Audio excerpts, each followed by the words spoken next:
So everything I talk about today is going to be rooted in that context of kind of my journey, in the sense of it's not really about me, but I want to share these things with you because at least 20 years of experience, research, failures, successes show that they work. DJ Crate. So when I talk about the things that, and you're going to hear these little sound effects because, you know, that's what I do as a DJ. So we're going to have fun with those. When I was got the opportunity to share, it wasn't about what I was going to talk about, but it was about what I'm not going to talk about because I can't talk about everything. So when we talk about the theme of manifest, the theme of kind of bringing life to what it is you do, productivity, I understood that the best way for me to present that is to change manifest from a word to an acronym. All right, so as we move through, we're going to have 8 basic points or 8 basic concepts that we're going to follow to help move us from where we are now, whatever the space or context that is, to a higher level of capacity, productivity, self-sufficiency. Manifest M. First and foremost, my man Dylan's here in the room, you got to make it. Whatever it is that you do, you have to make it. So if you sing, you got to sing. If you DJ, you got to spin. If you create bowls, you have to create bowls. And you can't just do it once, or you can't just hang around the people who do it, or you can't just get on IG or Twitter and take the title, but you have to physically do whatever it is that your creative outlet is. All right? So, for me, let's go back 20 years. On the left side, that is one picture of the beautiful campus of Kentucky State University in Frankfort, Kentucky. That little brown building on the right is the student center. We had some crazy, excellent experiences in the ballroom on the top floor. And on that left side, there's a building right behind that administrative building known as Bell Gym. And the right side of that picture is inside of Bell Gym where, once again, I had some great times, some great experiences. And I was physically doing what it is that my craft called me to do. I wasn't just hanging out with the DJs. I wasn't just around, but I was physically putting in the time, putting in the effort, putting in the work to actually make music. Manifest A, you have to now apply your craft. So once you've done it, you have to do it again and again and again.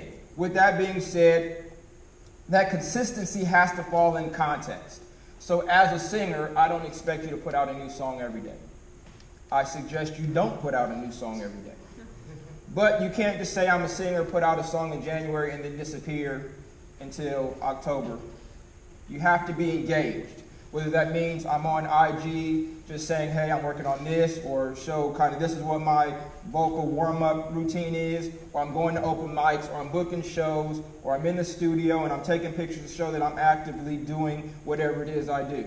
As a DJ, there was a time throughout my career where I used to do weekly mixes for this group known as the Urban Star online magazine. And I learned that my consistency with putting out a new mix every week, while people enjoyed it, it wasn't to my best interest, because one week wasn't enough for people to enjoy what it is I was putting out. I was chopping the shelf life of my projects off. So make sure your consistency is in the context of what it is you do. So if you're an academic, you have to take time to research, to interview, to interact, to read, to edit. So be contextual in that consistency. These are just a couple of images of that consistency over the past 20 years. So I've done shows with myself, with DJ Cruz, J Electronica, Music Soul Child, Brand New Being. We'll talk about it a little later, but I was able to executive produce a documentary this year. So this is just kind of, over the 20 years, I haven't had any major time lapses where I wasn't physically engaged with my craft. Manifest N, negotiate. Now, to be very honest, there's going to be times where you get less than what you deserve, less than what you're worth. But there's going to be those times where when someone comes to you and say, hey, I need you to do this for me, we want to hire you, we can pay A, B, and C. You're like, hey, I would love that opportunity, but for what you're asking me to do, I need D, E, and F. So that negotiation can work both ways.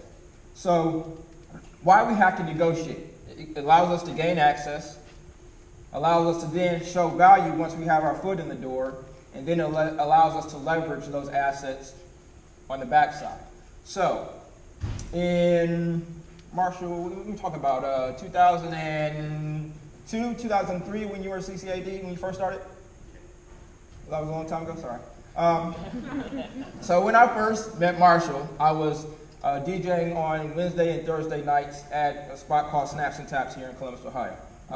Historic venue, and actually they're working on a documentary for it today, so, excuse me, not today, but in the process of working on a documentary for it.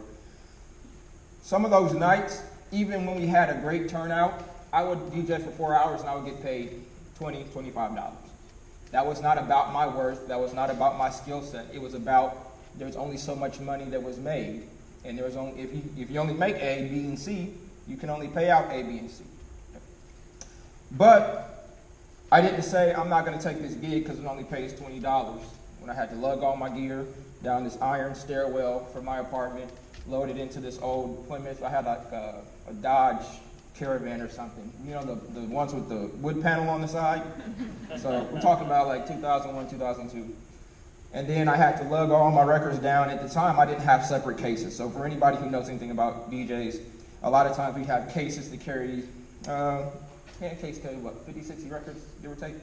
All right, so I didn't have one of those. I had a big chest, like a Foot Locker, that carried 200 records. So I had to take this big chest down these 20 steps. They were like a fire escape every week, and do these gigs at Snaps and Taps. I did them because they gave me access to people and ears that I didn't have. And once I got that access, I showed my value, and it led to me doing the Red Zone, which led to me doing Code, which led to me doing concerts, which led to me.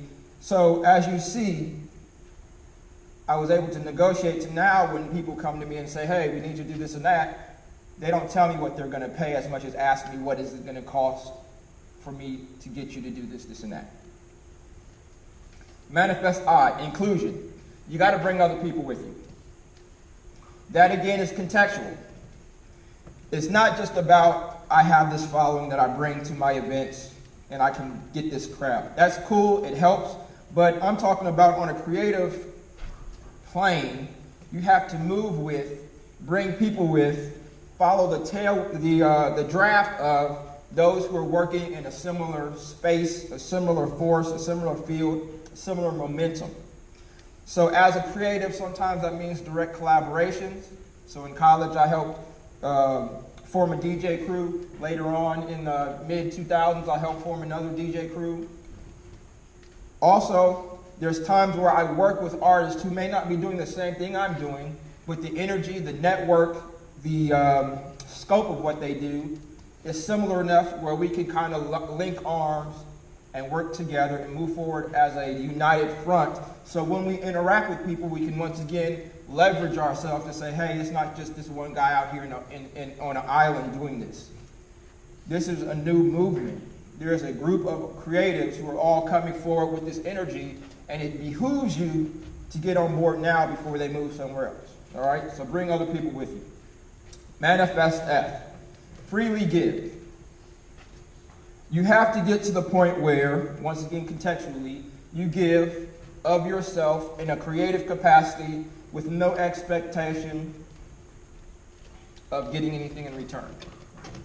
No strings attached, no quid pro quo, no if I do this for you, then you maybe, you just have to give for the sake of giving. Why?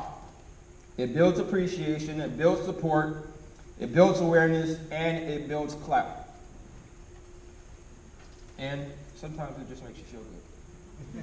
Now, I don't expect you to go out, spend $1,000 and get materials together and build this great masterpiece and just give it to somebody. That's not what I'm saying. But if you have 10 years of experience doing design work, find an hour of your time to talk to other young designers, to do volunteering, after-school programming. Find programs around you or individuals around you and interact with them so you can give your experience, your failures, your successes, and share with them and build community in whatever context that works for you. Manifest E. Experiment. You got to try new things.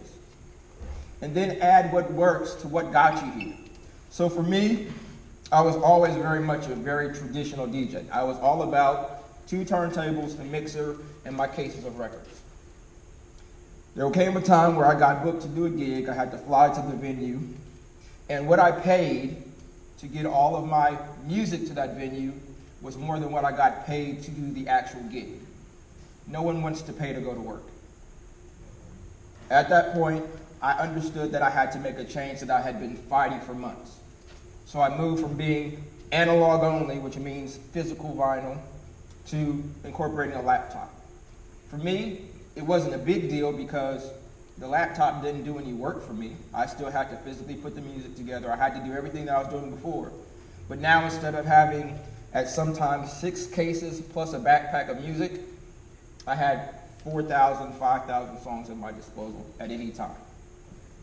All right? In 2012-ish, I finally told myself, my grandfather, who had passed away years before that, had left me his guitar. And I told myself, I need to pick up the guitar and learn how to at least move around the guitar. I then started to implement that in some of my production, and while I don't ever consider myself a guitar player, it's something that I was able to add on and add value to what I was doing. 2013, I added Ableton to my kind of software repertoire, so now I was able to DJ the way I had been DJing and then incorporate a whole nother level of creativity into what I was doing. 2015, I started adding the visual elements to what I'm doing, which led to me doing some different things. I don't know who all saw the performance at Holler earlier this year, so things like that. I was able to experiment, try different things, and add them to what I was already doing. I didn't just drop DJing and turn into a piano player. I'm not saying you have to reinvent yourself in that way, but add on to what you're doing. It's kind of like adding tools to your toolbox. Picture on the left is Watu Utungo, one of the groups that I perform with. We actually were honored to be part of the backstage season a couple years ago. Some other promos, you see me with a guitar looking like I know what I'm doing, and I was really kind of faking it. I wasn't really faking it, but the picture gives me more credit than I understand I get.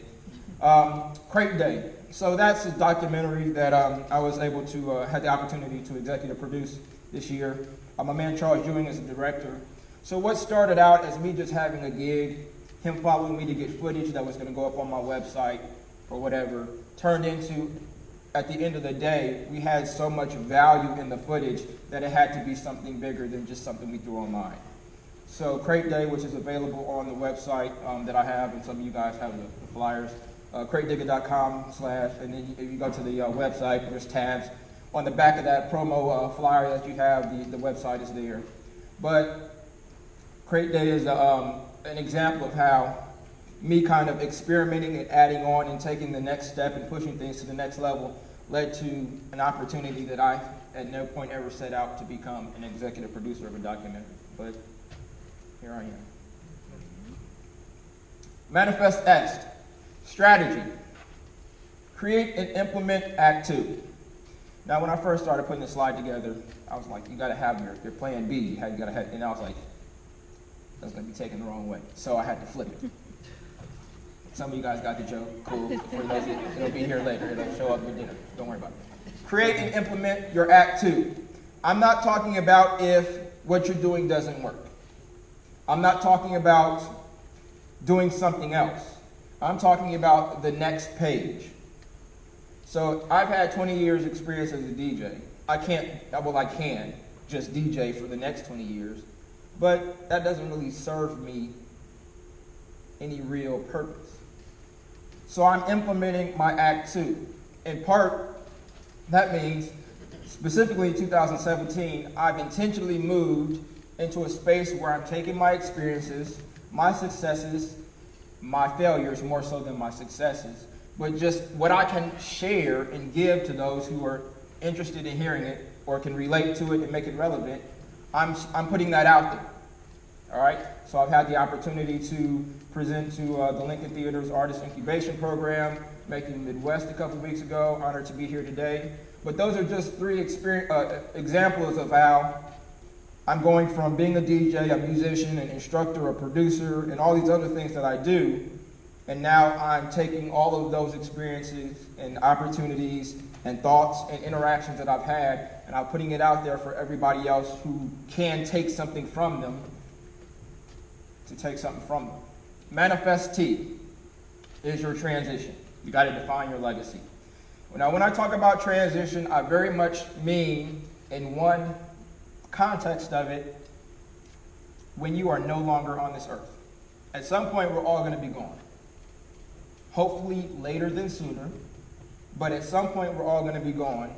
And I believe we all want people to have an image and a remembrance of us that is not about, oh, he was a cool guy, or she was so beautiful, or he had so much money, but it's about what it is that we did for people around us, how we made them feel, what we gave to our community, our family.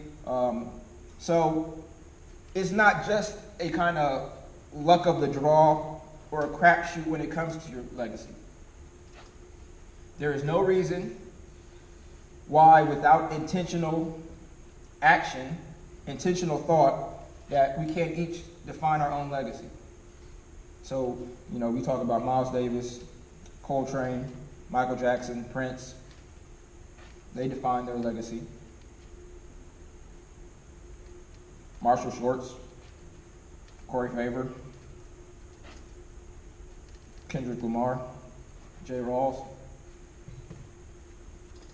And the list goes on, whether past, present.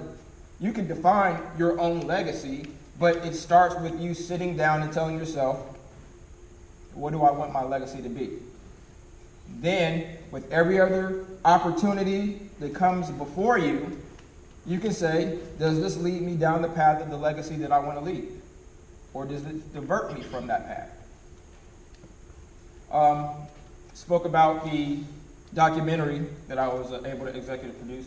I know it's kind of hard to see. Well, not so much me because my big head is right up front. But the guy with the blue hat, that's Grandmaster Flash. Like the Grandmaster Flash. So when we talk about defining legacy, for me what's kind of makes this interesting / funny, ironic is I'm a DJ, been a DJ for 20 years, but almost none of what I've been able to do with my career would have been possible if it wasn't for that man and what he did both for the culture of hip-hop, culture of DJing specifically, and not just from a creative standpoint, but from a technical standpoint. Like the mixer, as we know it, basically is his creation. So understand that you have the power to define your own legacy. Once again, manifest. You got to make it. You got to apply the craft. You got to negotiate. Make sure you bring people with you. Work inclusion.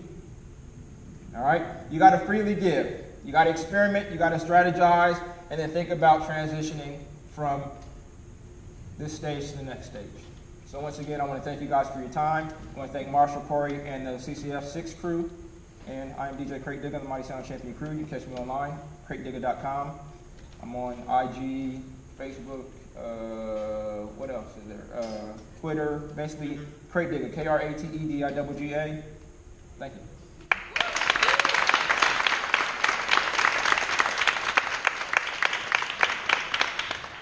Any questions for Craig?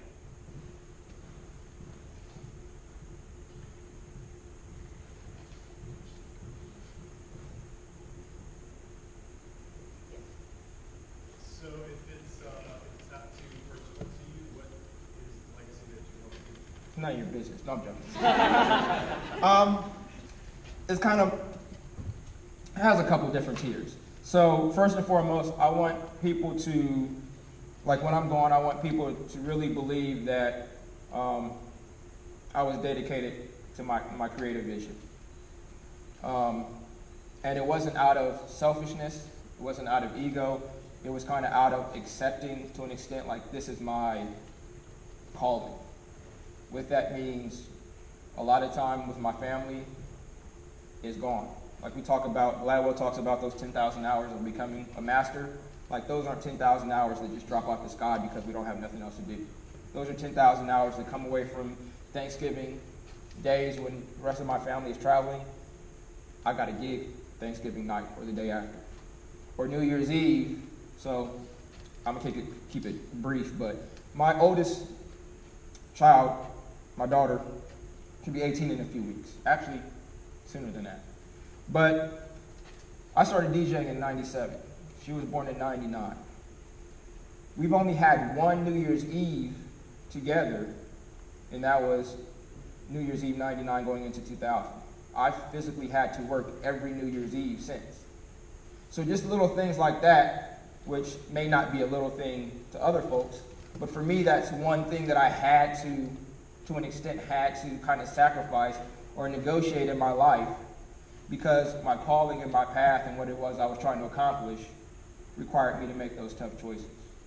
But with all the success that I have, I want people to believe that I was still willing to give back. I was still approachable. I still believe in interacting and building. So it wasn't about a big grab for me. Anything that I got, I try to find ways to pull other people into.